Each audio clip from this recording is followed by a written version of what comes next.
बच्चों, हम आठवां चैप्टर पढ़ रहे हैं हिस्ट्री का, 12th का। और इसमें हमने 5 टॉपिक पढ़े हैं 5 वीडियो में। ये छठा टॉपिक हम छठे वीडियो के माध्यम से पढ़ने जा रहे हैं, जिसका नाम है कृषि समाज और महिलाएं। तो हमने इसमें देखा कि कृषि का समाज जो है, जो वहाँ का समाज है, कृषक समाज, वो कैसा है, मुखिया है, पंचायत है, ग्रामीण वातावरण कैसे अपने आप को हैंडल करता है, कंट्रोल करता है, और कैसे वहाँ की राजनीतिक व्यवस्था, सामाजिक व्यवस्था चलती है, वो कैसे सारी चीजें होती है वहां पर, वो सारी चीजें हमने देखी हैं। और इसके आगे जब हम बढ़ते हैं तो हम जो दो ध्रुव होते हैं जैसे समाज के, हमने तो कृषक, जमींदार, ये सब कुछ देखा, लेकिन सॉरी जमींदार भी नहीं देखा, जमींदार आगे टॉपिक में आएगा। हमने कृषक वर्ग को देखा, मुखिया को देखा, पंचायत पढ़ा, ये सारी चीजें जो हमने पढ़ी, उसमें एक महत्वपूर्ण जो चीज छूट गई वो ये थी महिला। हमारा अगला टॉपिक जो चैप्टर में दिया गया है वो महिलाओं से ही संबंधित है। इसमें जो कृषि समाज है, वहां का जो समाज है वो कृषक समाज है। जो कृषि समाज है, इसमें महिलाओं की क्या भूमिका है, इनका क्या स्थान है, इनके कार्य कौन से हैं और इनको महत्व कितना दिया गया है, ये सारी चीजें, और इनके क्या क्या दायरे हैं। कुछ विशेष परिस्थितियों में इनके लिए दायरा निर्धारित कर दिया जाता है कि कृषि कार्यों में नहीं जा सकती। तो ये सारी चीजें हैं, तो इसको हम लोग अब देखने जा रहे हैं, आगे पढ़ने जा रहे हैं। तो आइए सबसे पहले कार्य देखते हैं। तो शारीरिक बनावट के आधार पर महिला को एक सामान्य मानसिकता से जो ग्रस्त लोग हैं वो कमजोर मानते हैं या फिर मानते थे। इसीलिए कुछ कार्य महिलाओं के लिए वर्जित थे। जो कठिन परिश्रम वाले कार्य थे वो वर्जित माने जाते थे। हालांकि विषम परिस्थितियों में महिलाएं उन्हें भी करती थी और कर दिखाती थी कि हम करने में सक्षम हैं, लेकिन जो सामान्य समाज था, कृषक समाज, उसमें पुरुष का कार्य जो होता था वो होता था हल चलाना, ठीक, गुड़ाई करना, यानी जो ज्यादा परिश्रम वाले कार्य हैं वो इनको करने होते थे। और इनके सहयोग के लिए इनके घर की महिलाएं जिनमें पत्नी, माता और पुत्री, ये सभी शामिल थे, ये इनकी मदद करते थे। तो महिलाएं क्या करती थी यहाँ पर, इनका काम होता था फसल की बुआई करना फसल की, ये हल चलाते हैं आगे पीछे, ये फसल की बुआई करते हैं। फिर कटाई करना, फसल की कटाई, ये भी कार्य इनका होता था, जिसमें इनको जाना होता था। और उसके साथ ही साथ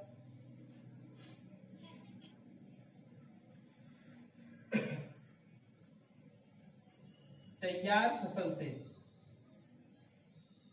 दाना निकालना, ठीक। इस तरह से हम देखते हैं कि जो पुरुष है उनका काम है हल चलाकर कृषि के लिए खेत को तैयार करना, फसल बोने के लिए खेत की तैयारी करना, और उसमें सहयोग के लिए महिलाएं हैं। और महिलाएं क्या करती हैं, फसलों की बुआई, कटाई, और जो तैयार फसल तैयार हो जाती है उसमें मड़ाई करके या काट के, कैसे भी करके दाना जो निकाला जाता है, जैसे गेहूं है, भूसा अलग करके गेहूं निकाला गया, भुट्टा है, भुट्टे से अलग निकाला गया, ऐसे सभी में जो है उनको उनके पेड़ से अलग किया जाता है दानों को, वो कार्य जो था महिलाएं करती थी। महिलाओं के इतने ही कार्य नहीं थे, महिलाओं के लिए कुछ उनके पैतृक कार्य होते हैं। देख लीजिए, 2 चीजें हैं, एक खुद पुरुषों को पैतृक संपत्ति मिलती है, जबकि महिलाओं को पैतृक कार्य मिलते हैं। पैतृक कार्य क्या होते हैं, खाना बनाना, मतलब घर की व्यवस्था देखना, ठीक, बच्चों की देखभाल करना। जैसे मान लीजिए बच्चा परेशान कर रहा है, शांत नहीं हो रहा है, तो लोग क्या करेंगे, उसको ले जाके उसकी माँ को दे देंगे, लीजिए पकड़िए। अब वो माँ परेशान होकर क्या करे, किसको दे दे, वो नहीं दे सकती। ये क्या है, उसका पैतृक कार्य है, बच्चे को उसको देखना ही देखना है, खाना उसको बनाना ही बनाना है। इन पैतृक कार्यों के साथ साथ इनको करती थी। ऐसा नहीं कि ये कार्य करने लगी तो इससे मुक्ति मिल गई, नहीं। गृह कार्यों को करने के बाद महिलाओं को बचे हुए समय में इन कार्यों को करना पड़ता था। और इन कार्यों के साथ साथ ये जो कार्य इन्होंने किया उसके साथ साथ इनको कुछ और भी अतिरिक्त कार्य होते थे इनमें करने होते थे, जो इनको ये खाली समय में, यानी मान लीजिए फसल की बुआई हो गई, अब थोड़ा सा समय बचा है कटाई के लिए, बीच में गैप है, उस समय में ये काम जो इनका रेगुलर चलेगा, यानी 24x7 मतलब 24 घंटे 7 दिन पूरी लाइफ चलना है। इसके बाद बचता था समय तो इसका ही काम करती थी, लेकिन अब जब ये काम हो गया, अब जब फसल तैयार होगी तब देखा जाएगा। इस बीच के समय में इनको क्या करना होता था वो देख लीजिए। उसमें इनका काम होता था सूत काटना, कपड़े बनाने के लिए सूत काटा जाता था, उसको बर्तन बनाना, बर्तन बनाने का कार्य होता था, मिट्टी साफ करना, मिट्टी साफ करना, गूंथना और कपड़ों की कढ़ाई।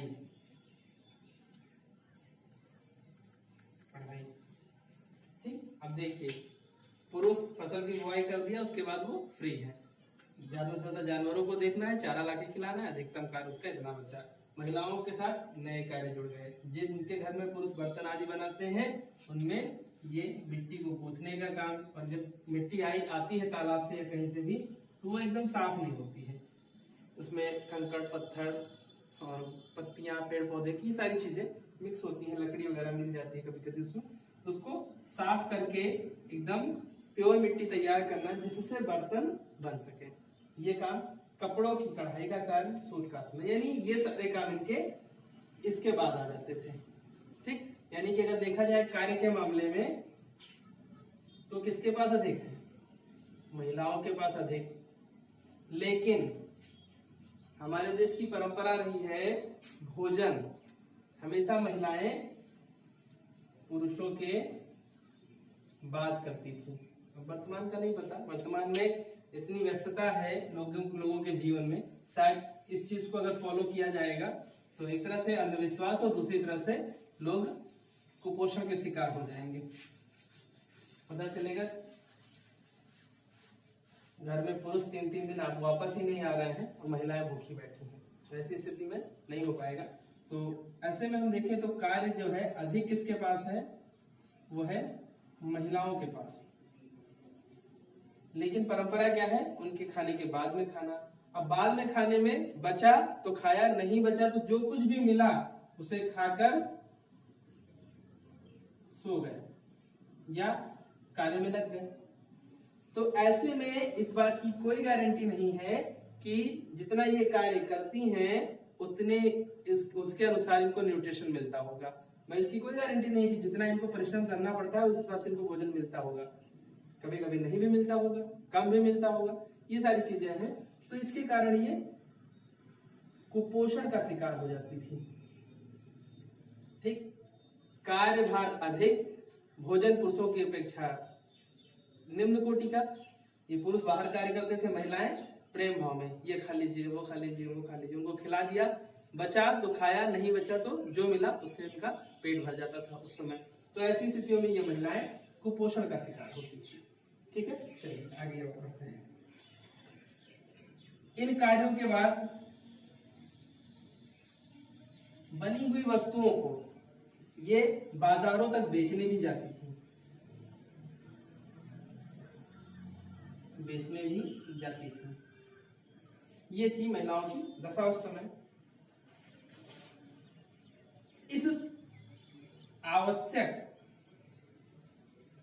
भोजन, मतलब भोजन की जितनी आवश्यकता होती थी उतना ना मिलने के कारण जो शादीशुदा महिलाएं होती थी वह मृत्यु की शिकार भी हो जाती थी। कहने का मतलब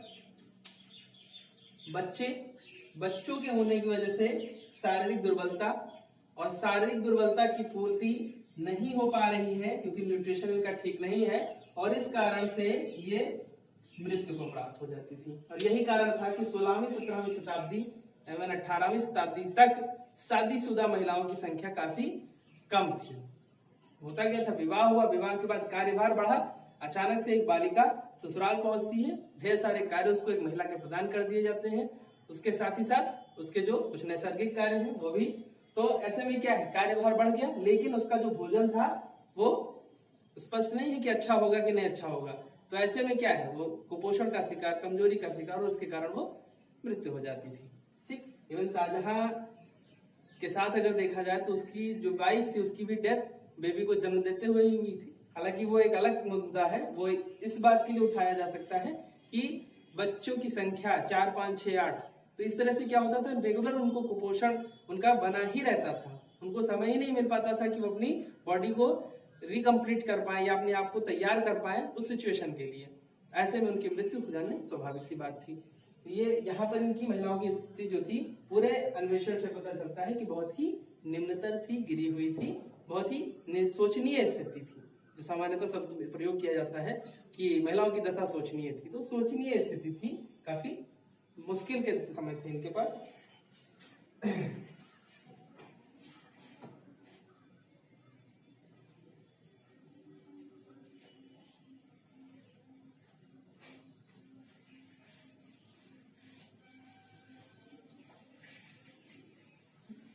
तो इस तरह से हमने देखा कि महिलाएं जो हैं उनका जो कार्यक्षेत्र है, उनका जो दायरा है वो बहुत अधिक है, और उनके जो व्यवस्थाएं हैं, उनको भोजन आदि जो है उसकी व्यवस्था काफी कम है।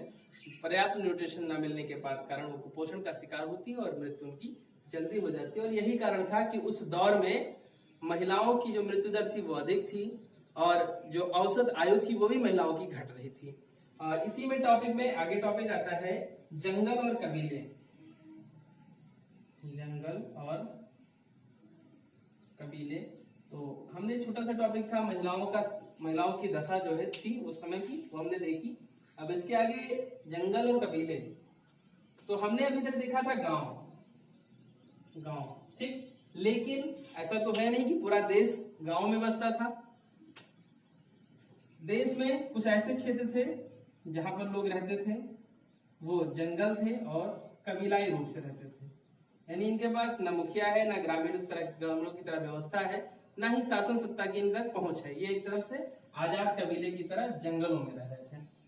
ठीक है, तो अभी इस टॉपिक को हम लोग देखेंगे कि उस समय जंगल में रहने वाले कबीलाई जो लोग थे उनकी क्या दशा थी, और उन तक लोगों की पहुंच कैसे सुनिश्चित हुई, कैसे उनको इन्होंने प्रभावित किया और उनसे कैसे प्रभावित हुए, और ये जो कबीलाई लोग थे इनका जीवन कैसे चलता था, ये अपने जीवन जीने के लिए किन साधनों पर निर्भर थे, इन चीजों को हम लोग यहाँ से देखने जा रहे हैं। ठीक, तो ये हम देख रहे हैं कि जंगल और कबीला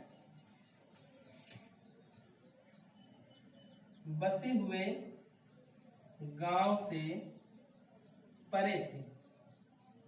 परे कहते हैं, कभी कभी बात में आपने देखा होगा कि अवध प्रांत है तो इसलिए मिल भी जाता है, कहते हैं परे हटो। परे हटो मतलब दूर हटो। ठीक, याद रखिएगा, परे हटो का मतलब होता है दूर हटो। अब आप लोग दूर मत हटिएगा फोन से, आप लोगों को देखना है दूर नहीं हटना है। ठीक, तो परे मतलब हम ऐसे लोगों की बात कर रहे हैं जो ग्रामीण समुदाय से दूर थे। ठीक, ग्रामीण समुदाय से दूर थे।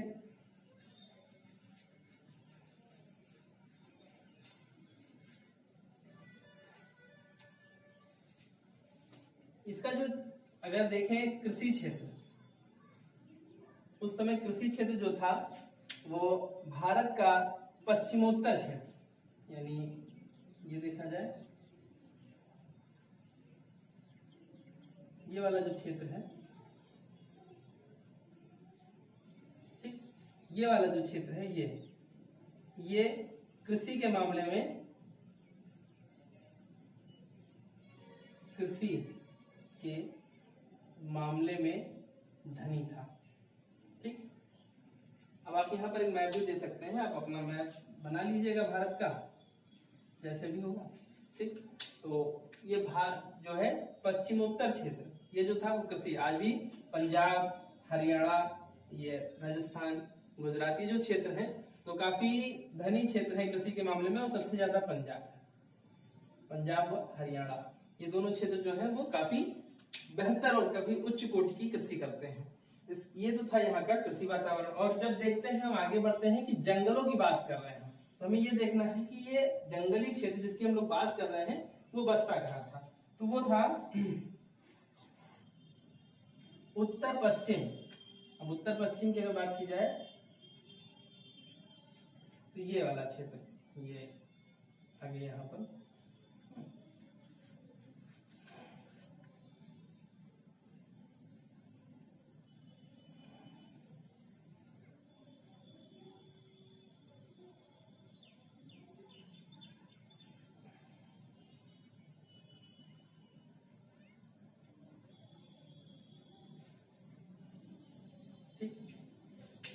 सपोज कर लीजिए कि भारत है, हालांकि भारत ये लग नहीं रहा था, इसको हम थोड़ा सा इरेज कर देते हैं ऐसे, ठीक है।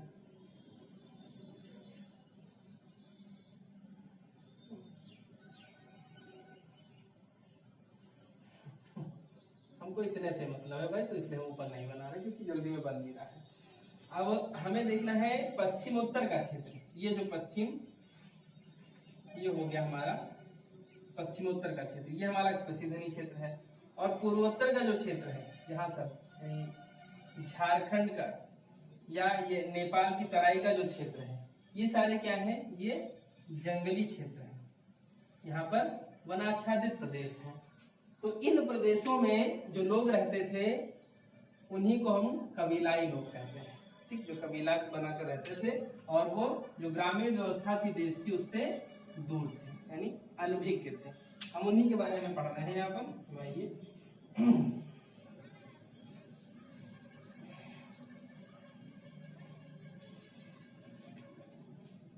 इनको जंगली कहा जाता था, ठीक, जंगली कहा जाता था। आजकल आधुनिक समय में जंगली शब्द का प्रयोग उसके लिए किया जाता है जो असभ्य हो, लेकिन उस समय जंगली शब्द का जो प्रयोग किया जाता था वो उसके लिए किया जाता था जो जंगलों में रहता हो। सामान्यतः कहने का मतलब यह है कि इससे इस बात का कोई ताल्लुक नहीं था कि वह व्यक्ति सभ्य है या असभ्य है, बल्कि इस जंगली शब्द का तात्पर्य इससे था कि वह जंगल वाले क्षेत्रों में निवास करता है, ठीक। आज क्या है, असभ्य है, प्रतीत होता है इससे। यहाँ के रहने वाले जो लोग थे उनका जो कार्य था वो वसंत के मौसम में जो जंगल होते थे, जंगलों में जो पेड़ लगे होते थे उनसे फल आदि इकट्ठा करते थे और जिनको बाहरी क्षेत्रों में लाकर बेचते थे, उससे अपना जीवन यापन करते थे बसंत के मौसम में, ठीक। उसके बाद में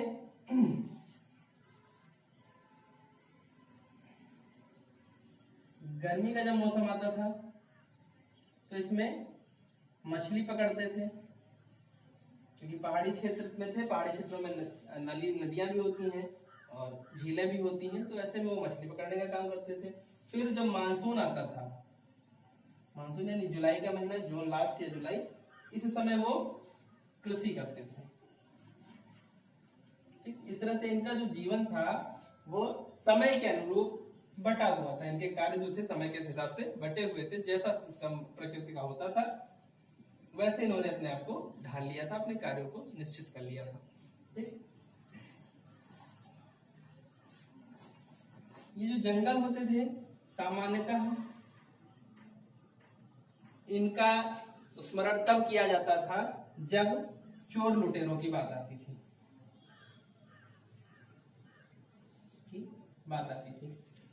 ग्रामीण क्षेत्र जो मैदानी क्षेत्र था उसमें से चोरी वगैरह करने वाले, डकैती करने वाले लोग इन्हीं क्षेत्रों में जाकर छुप जाया करते थे। तो ऐसे में ये जो लोग यहाँ के मूल निवासी थे इनको शरण देते थे और शरण देने के कारण मूल निवासियों से भी मैदानी क्षेत्र के लोग घृणा करते थे कि जंगलों में आप बसे हैं और आप यहाँ के लोग चोरी करके जाते हैं तो आप उनको सजा ना देकर उनको शरण दे देते हैं, ठीक। इसके लिए यहाँ के जो मूल निवासी थे, जो वहाँ के मैदानी क्षेत्र के लोग थे, वो जंगली लोगों से घृणा रखते थे, घृणा करते थे और इसी कारण दोनों के बीच में एक डिस्टेंस बनता, दूरी बनती चली गई। और यहाँ जो शरण के लिए शरण देने का कारण क्या था, शरण इसलिए देते थे क्योंकि यहाँ जंगल में रहने वाले लोगों के पास संसाधन कम थे। जो चोरी करके आते थे वो कुछ संसाधन अपने साथ जो चुरा के लाए हैं, जो भी चीजें हैं वो उनको पहुंचा दिए, उसके बदले में अपना जीवन बचाया और खाया पिया, वहां पर रहे। जिन क्षेत्रों में इनको रखते थे जंगली लोग उनको कहते थे मवास। मवास मतलब अड्डा, ठीक। कभी कभी पूछा जाता है मवास से आप क्या समझते हैं? मवास वह स्थल जहां पर जंगली क्षेत्र के लोग ग्रामीण क्षेत्रों से चोरी या अनैतिक कृत्य करके आए हुए लोगों को शरण देते थे, उसको मवास कहा जाता था। ठीक, यहाँ तक पहुंचे हम लोग। अब इन जंगली क्षेत्रों में सामान्य जनता या शासक की घुसपैठ कैसे हुई, क्यों हुई, देखते हैं।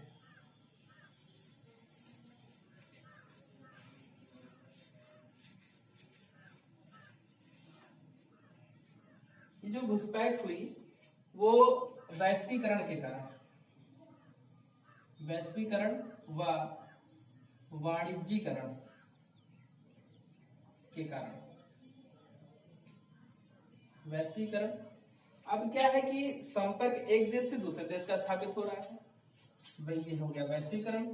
और वाणिज्यीकरण मतलब हर वस्तु व्यापार के लिए उपयुक्त है।